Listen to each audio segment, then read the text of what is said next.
Boa noite, meu nome é Igor Franco Batista. Eu vou estar realizando o terceiro React sobre o terceiro subprojeto de estabilidade e erros estacionários.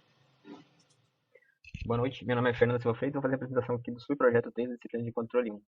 Essa parte aqui do subprojeto 3 trata aqui da análise da estabilidade do sistema. Bom, esse aqui era o controlador que eu havia chegado aqui no subprojeto 2, né, com esses parâmetros aqui.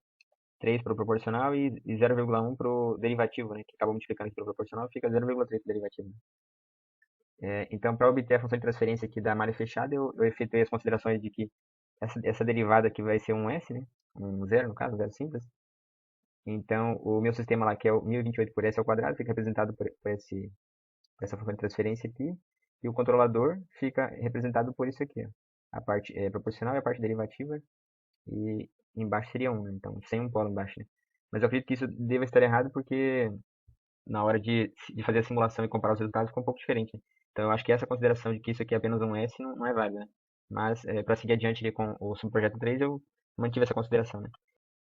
É bacana ele relembrar do subprojeto passado, onde foi feito o controlador PID para a gente ter as ligações entre os subprojetos, né?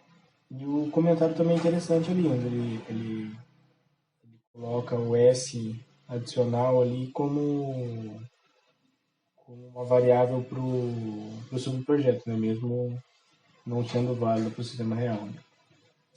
Então, aplicando aqui utilizando essa função do MATLAB aqui do feedback, eu obtive a seguinte função de transferência aqui de malha fechada. Então, aplicando aqui esse degrau aqui de amplitude 15, né, para ficar igual o que eu tinha feito aqui na planta, né, com os blocos aqui no Simulink, eu obtive esse resultado aqui. Dá para ver que está bem diferente, né, porque aqui tem um sobresinal e aqui no Simulink eu não obtive esse sobresinal. Né. Aqui também dá para ver que chega bem mais rápido, né, a resposta do sistema chega bem mais rápido, aqui, próximo aqui do 15, né, do alvo, do que aqui, ó, que demora praticamente meio segundo, né, e aqui bem antes já tá bem próximo. Então teve essa diferença aqui.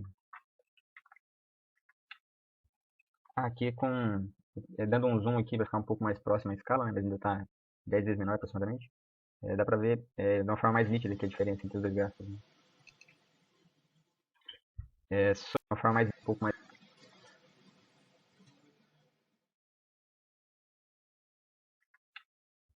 Aqui na parte de controlador, tudo bem ele colocar lá no primeiro slide para a gente ter o contexto, mas aí, talvez essa parte de controlador já fugiria um pouco do tema do subprojeto 3, se estendendo um pouco mais, mas mesmo assim fica legal da gente estar relembrando e ele expondo essa parte da função de transferência simulando ela.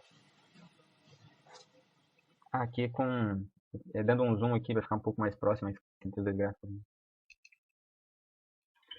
Né. Sobre o critério de Hurth-Hurth, não sei se é bem.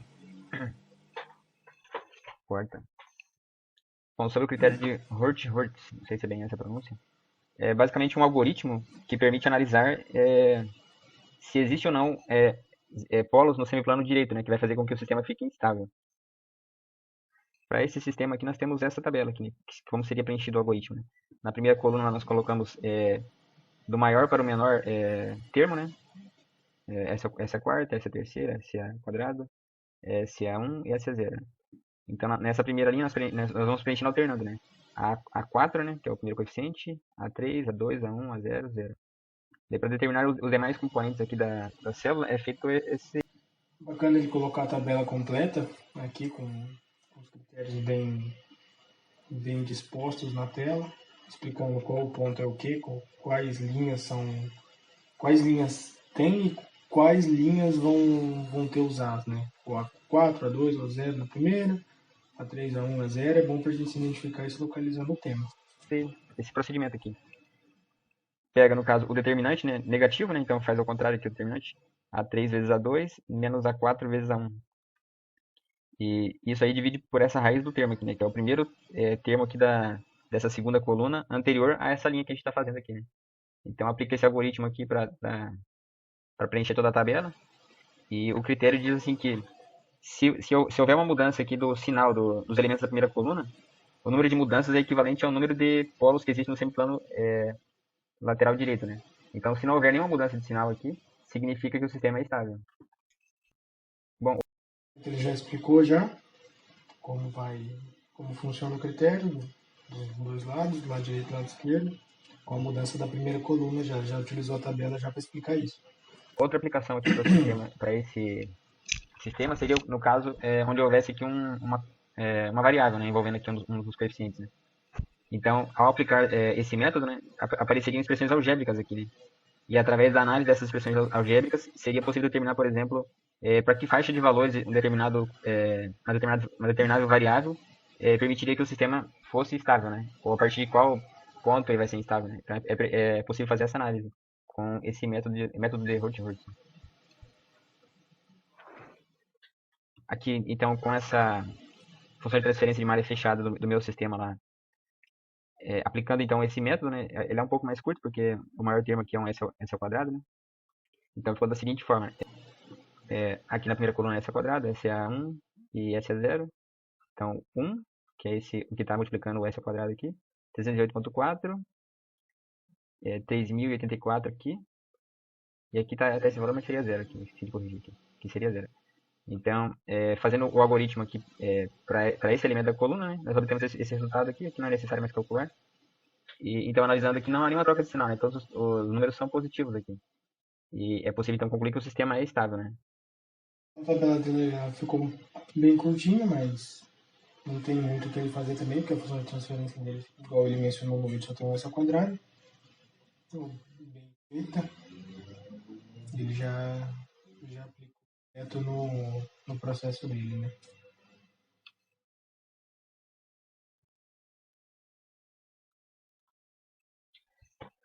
Sobre a estabilidade e a estabilidade assintótica, né? Vibrostabilidade, aliás. A vibrostabilidade, ela é relacionada a uma estabilidade externa, né? Então, ela pode ser medida de fora do sistema, né? Você aplica uma entrada limitada e você mede se a saída também é limitada, né? Então, se o sistema for vibroestável, né? Para toda entrada limitada, você vai ter uma saída limitada, né?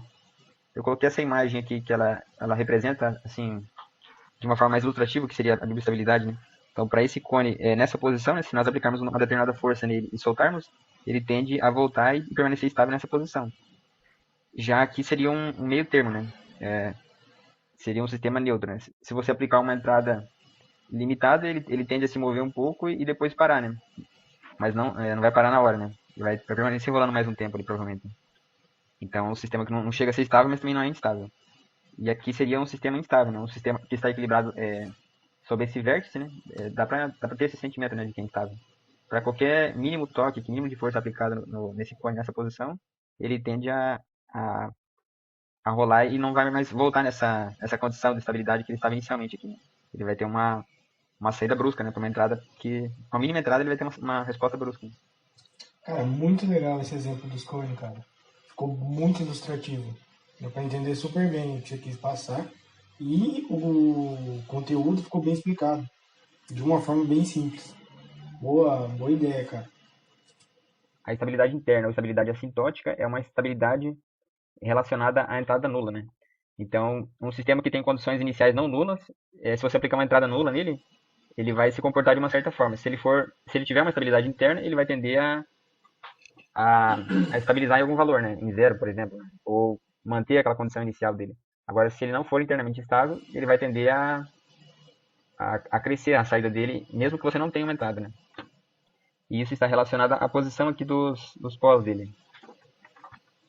Se você tiver polos aqui no semiplano lateral esquerdo, o sistema tende sempre a ser estável, né? Por exemplo, aqui. Né? A condição inicial dele, que era diferente de zero, mas ele com o tempo ele tende a estabilizar para zero. Para um sistema aqui com um polo em zero, por exemplo, também. Ele vai se manter, vai somente conservar o estado inicial dele, mas não vai crescer o valor. Já aqui para um sistema com dois polos imaginários em zero aqui, ele vai ser um sistema oscilatório, mas também não vai ser um sistema instável, né, de certa forma. Né? Vai estar no limiar. Né? E já para sistemas aqui onde o polo fica à direita, né, dá para ver que ele cresce aqui. Ó. Então é um sistema instável. Né? Isso tem a ver ali com a forma desse sistema né, no tempo contínuo. Né? Para cada polo vai ser representado lá por um Euler elevado a um lambda t, né, por exemplo. Onde esse lambda está relacionado à posição desse polo. Então, se o polo está à direita, esse expoente vai ser positivo. Então, ao longo do tempo, essa exponencial cresce. Já se for um exponencial negativo, Então, automaticamente, ele vai ser como se fosse uma fração inversa, né? Então, vai crescer o denominador. Então, o sistema vai tender a diminuir, né? Bacana que ele demonstrou todos os exemplos ali. Bom, boa parte deles, pelo menos. Tem o gráficozinho explicando como vai funcionar o sistema, né? Quando ele vai ser instável, estável, os pontos. Bem legal. Bom, agora eu vou falar sobre os erros estacionários devido à referência, né? Bom, começando aqui por esse gráfico à direita aqui para economizar tempo. É, esse primeiro gráfico aqui de cima, ele tem uma entrada, que é um degrau, né? A gente pode ver aqui, esse input aqui. Para um primeiro sistema, né, que é representado por essa saída 1 aqui, ó, ele não tem um erro residual, né? Porque ele, em algum tempo aqui, ele consegue alcançar a referência e lá no infinito ele vai ter um erro zero, né? Já para esse segundo sistema aqui, ele vai crescer até um determinado ponto e a partir dali ele vai manter um erro estacionário, né? Isso aqui tem a ver, a capacidade do sistema de chegar a zero, né, tem a ver com a quantidade de integradores que ele tem no sistema, né? Então, para um sistema que tem pelo menos um integrador, ele consegue alcançar um erro zero para aumentar o degrau, né? Já para esse mesmo sistema que conseguiu alcançar aqui esse erro zero para essa entrada de degrau, talvez aqui para esse sistema, para essa entrada rampa ele já não alcançaria, né? Então aqui, para essa entrada rampa, né, como a gente pode ver aqui, tem três exemplos aqui, né? Um sistema que consegue alcançar, um que mantém um erro residual, né? Que seria, no caso, essa entrada aqui alcançando, né? Se ela for um integrador simples, ela provavelmente iria manter então esse erro residual lá no infinito, né? Já se ele não tiver nenhum integrador, esse erro só vai crescendo, né? Então lá no infinito vai ter um erro infinito também, né? Bom, então aqui eu tenho a minha função de transferência direta, né? Sem ser aquela de malha fechada, né? O controlador vezes o meu sistema modelado lá. E para eu calcular o erro dele, né? Então eu vou aplicar esse teorema aqui, né? Só que no meu caso, como eu tenho um integrador duplo aqui, né? Esse resultado aqui vai ser um erro zero, né? Porque esse g que está posicionado aqui, ó, vai zerar esse denominador dele. Então esse aqui tende a infinito, né? Quando o s tende a zero. Então automaticamente, se essa parte de baixo do denominador tende a infinito, o sistema como um todo vai ser zero, né? Então esse erro vai ser zero, né? Isso não é degrau. Assim. Aqui tem as expressões, né, para calcular então qual que é o erro estacionário para uma entrada degrau, para uma entrada rampa, para uma entrada parábola, né? Tem essas expressões aqui. Degrau, para uma entrada rampa, para uma entrada... Daí hora de dividir e colocar o erro de cada tipo de entrada. Então, a entrada ali da degrau, rampa, parábola e a devida equação para cada uma de erro. Parábola, né? Tem essas expressões aqui. Algébrica, né? Envolvendo aqui essa planta aqui. Então, chegamos a esses resultados aqui. Novamente, tem uma parte que corresponde à entrada do sistema, né? Esse R aqui. E uma segunda parte do erro é composta aqui pela perturbação, né? Então, podem ser feitas manipulações aqui também nesse erro devido à perturbação para deixar ele nesse formato, né? Que considerando um degrau, daí vai acabar anulando esse S aqui, né? Esse S multiplicar sobre 1 sobre S do degrau vai zerar. Passo de 2 dividido, né? Então vai ficar nessa expressão, né? Dessa forma aqui. Aqui é possível calcular e analisar qual que é o impacto, né, do controlador ou da planta, né? Se você vai ter que colocar um integrador, como é que você vai dar ganho nisso para tentar diminuir esse erro devido à perturbação, né? É possível ser feita essa análise aqui.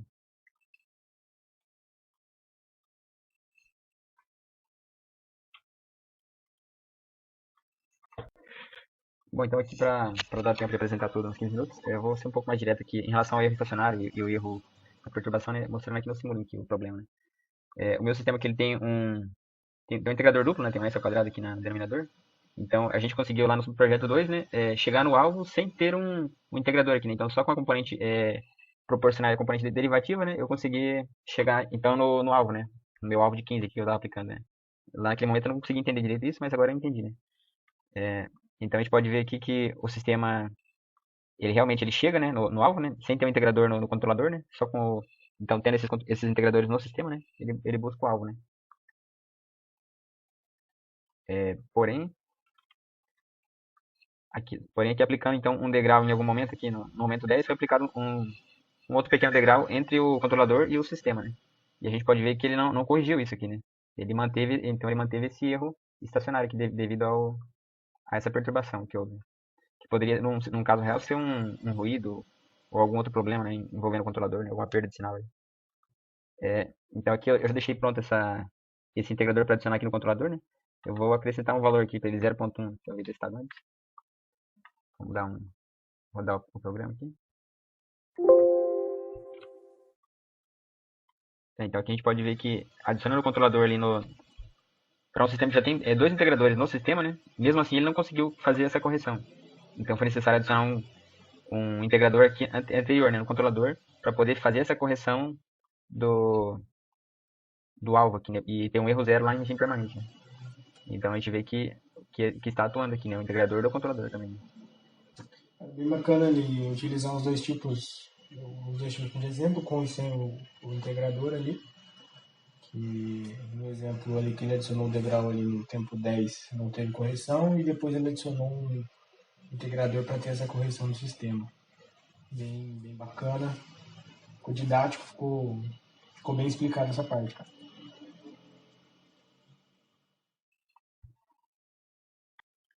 Bom, então é isso. Essas aqui são as referências, né?